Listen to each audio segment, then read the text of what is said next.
Throughout history, people have been fascinated with tales of the supernatural, strange occurrences, mystic creatures, and especially of ghosts. We're going to explore some of those in this series. My name's Gary Mancini. Welcome to In Search of Ghosts.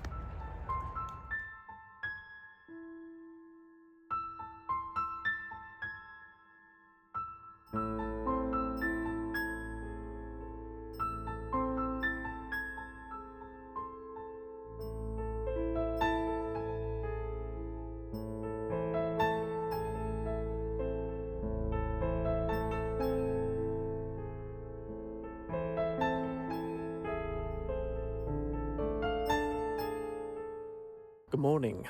It's a very early December morning, really freezing cold out here.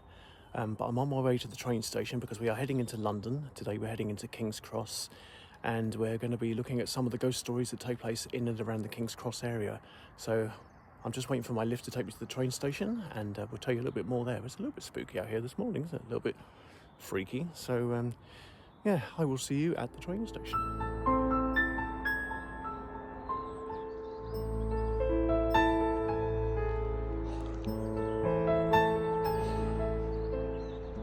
I've made it to the train station and as you can see, still very dark and scary. So where we're heading to today is King's Cross Station, and it was opened in 1852 and it was designed by a guy called Louis Cubitt, and it's one of the busiest transport hubs in the whole of London. So we're going to go to King's Cross Station, and once we get there I will begin to tell you the stories of the things that haunt there. So let's sit on this very scary station. Just scary because there's no one around really, it's a little bit creepy. And I will see you at King's Cross very shortly.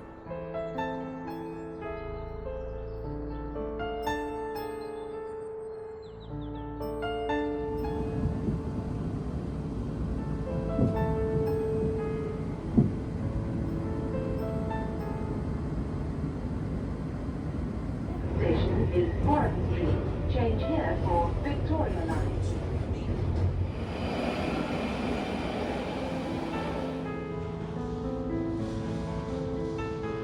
It's daylight, we've made it here to King's Cross Station, and let me relate to you the story that we're going to cover here. I'm going to read from notes because there's a lot to say. On the evening of the 18th of November 1987, a small flame was noticed beneath a wooden escalator leading to the Piccadilly line. Smoking on escalators was quite common back then in the 80s, and what apparently happened is a passenger flicked a match, it went down in between the escalators and it lit some old grime and some old oil that was down there. So for a little while it just continued to smoulder and nobody really thought anything about it. And escalator staff kind of reported seeing a slight faint glow, something of a whiff of burning, but nobody knew the danger. The flames crept upward in silence, feeding on grease, dust and old timbers, and at 7:42 p.m. the fire suddenly erupted, a phenomenon later known as the trench effect, and a devastating flashover. A fireball roared up the escalator shaft, blasting into the ticket hall with such effect and such force that it reached nearly 1,000 degrees, so absolutely melted the ceiling of the railway station in here. 31 people were killed, dozens were seriously injured, and some were never identified.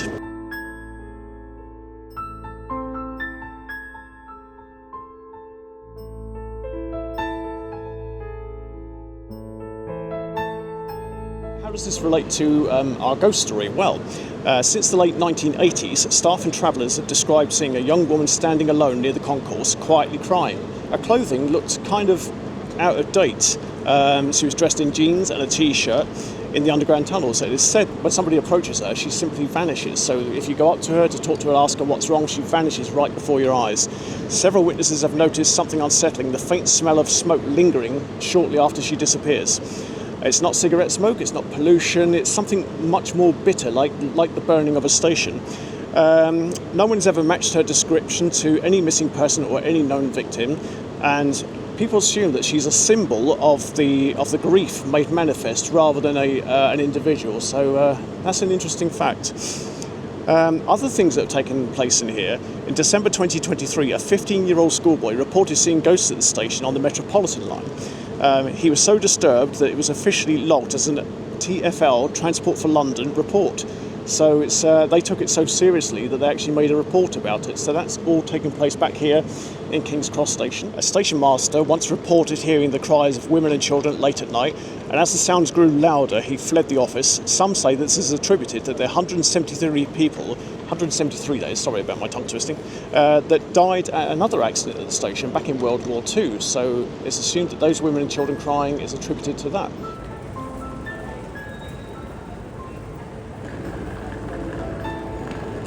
The weirdest story that takes place here is apparently the ghost of Queen Boudica. Now, she is seen racing her chariot up and down the escalators, which is very, very bizarre. Rumour has it that she's buried underneath this station somewhere. That's not been confirmed.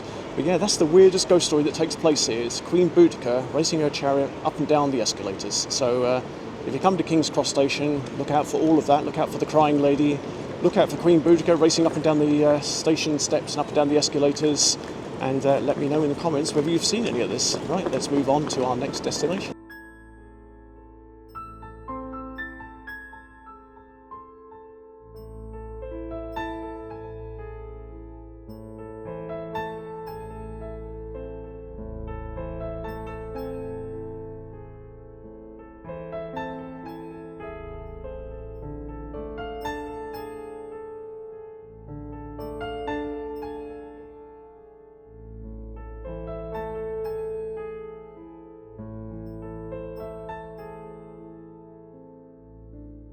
So here we are. This is outside the St Pancras Autograph Hotel, as it is now known. It was previously known as the Renaissance Hotel, and then before that, the Midland Grand. It was designed by George Gilbert Scott, and it opened its doors in 1873, and it was regarded once as part of King's Cross Station. And most of all, it is very famously haunted. Now, guests and staff have reported footsteps in empty corridors, lights turning on in sealed rooms, a woman in a long red dress gliding across the landing before simply vanishing into a wall, and there have been reports of a sound of Roman soldiers marching through the hotel's basement. There's been the ghost of a woman with an unwanted pregnancy who unfortunately took her own life, and there's been a man walking along a specific staircase. They haven't told us which specific staircase that is, before he simply vanishes into room 10. All of that takes place behind me in the Autograph Hotel, St Pancras Autograph Hotel as it is now known. When this building was abandoned for much of the 20th century, security guards were working in here still, there to keep the place safe, and they reported whispers in locked rooms. They heard footsteps on the grand staircase, which hopefully we'll get to have a look at in a bit if we can get inside. And one guard reported the sound of somebody descending the grand staircase very slowly, very deliberately, and then it just suddenly stopped and vanished, and he was the only person inside the building at the time. The only other thing to note about the Grand Midland Hotel, as it once was, is that the Spice Girls shot their video for Wannabee here. So again, if we can get in a moment, we'll have a look around and see if we can see some of that stuff. But we've got to see if we can get past security, so bear with me. Otherwise, all you're going to end up with is exterior shots of this magnificent hotel.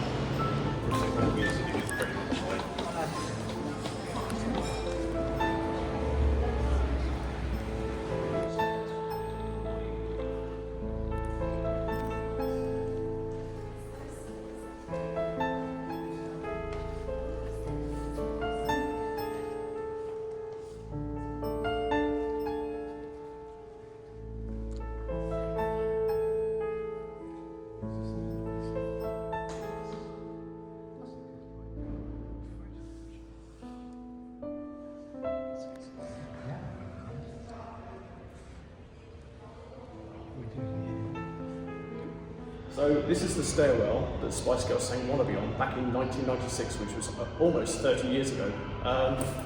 So there you go, have a look at that, and maybe you'll see the ghosts of the Spice Girls dancing around over there somewhere.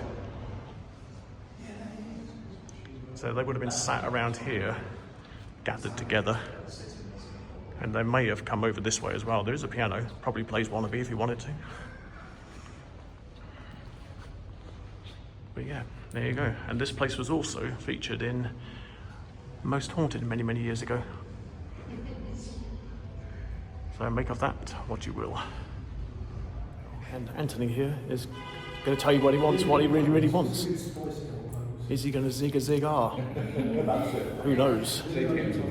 So yeah, this is where Spice Girls filmed Wannabe, on this stairwell here.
Just sort of like, yeah, just my, yeah. This apparently had it all around. Does make me feel a bit sick. It does, doesn't it? There's...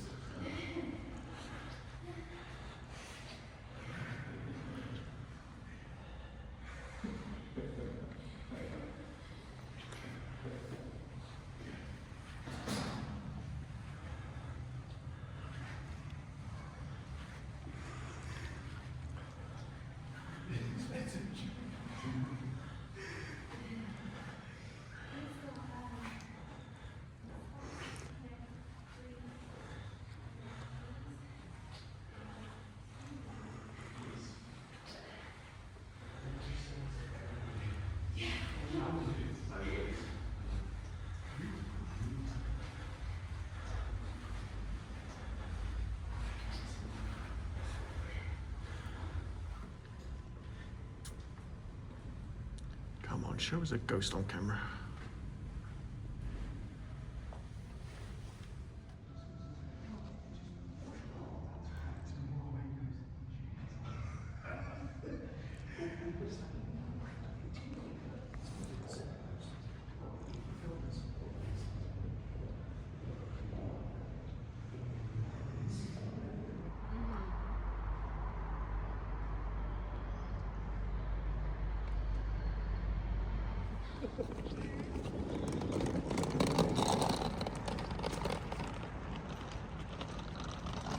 So we're now at St Pancras Churchyard. It's a sacred site and apparently has been so since about the 4th century.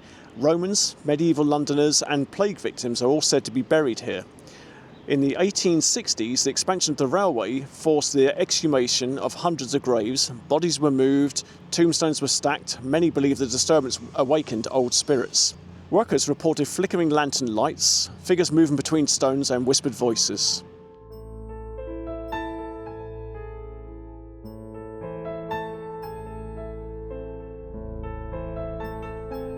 This is also the home of the famous Hardy tree, named after Thomas Hardy. Now, he was a young architect who helped relocate the graves for the railway. He arranged the stones around a sapling. Over the years, the trees grew and pulled the stones into its roots, a symbol of disturbed rest. The tree collapsed in 2024, but the atmosphere remains very haunting. So let's go and take a look at that.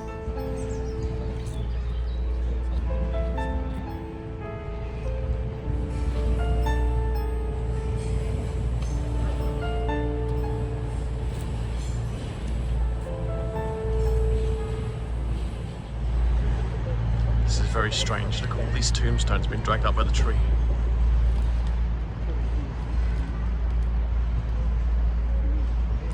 And as they say, the tree only collapsed in 2024, so it's just a year ago. Or as you're watching this, a couple of years ago.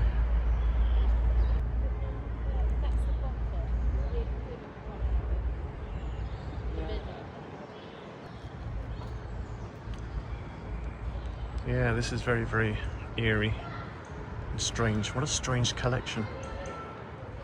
There's a piece of grave here you can see. Tombstone, I should say. Last year this one was the Hardy tree and it fell, collapsed I guess. And the indents of the gravestones. The gravestones up there, yeah.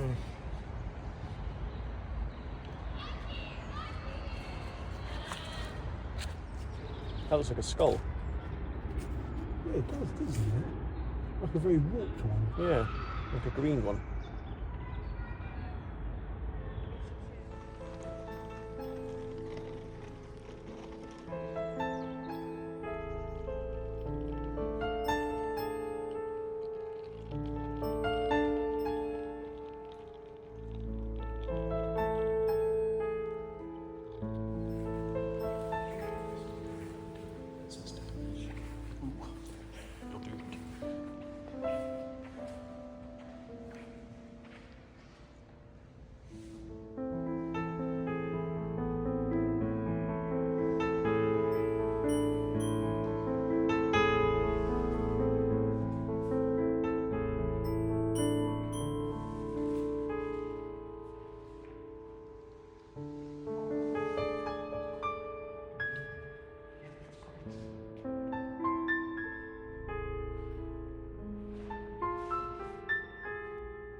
Behind me here we've got Mabel's Tavern, and it's named after Mabel McInally, and she was a former beloved landlady who ran the pub in the 20th century. I believe she died around the 1970s or something like that, and according to staff she never left. Mabel kept a close eye on her customers, who she loved dearly, and apparently she still does, even to this day.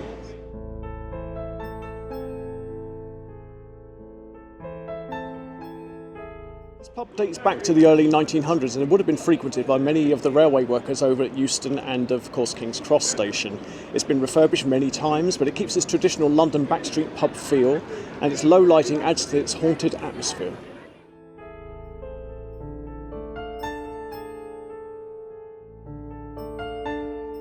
Several customers have reported to have seen a woman in old-fashioned clothing drifting through the bar, checking on guests and gently tapping them on the shoulder. If she taps you on the shoulder, don't panic. Mabel is said to be protective but not harmful, and she proudly watches over the pub, her pub, as she always did.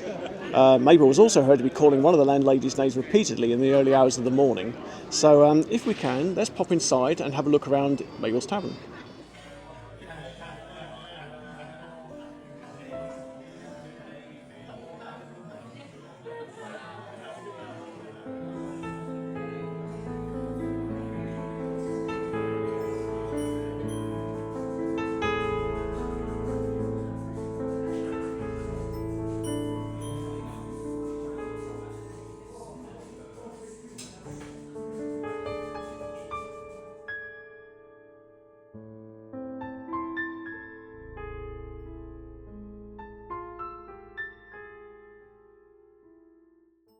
So there you go, that's this episode of In Search of Ghosts. If you enjoyed this one, you know what to do. Click on that, because it really does help the channel out.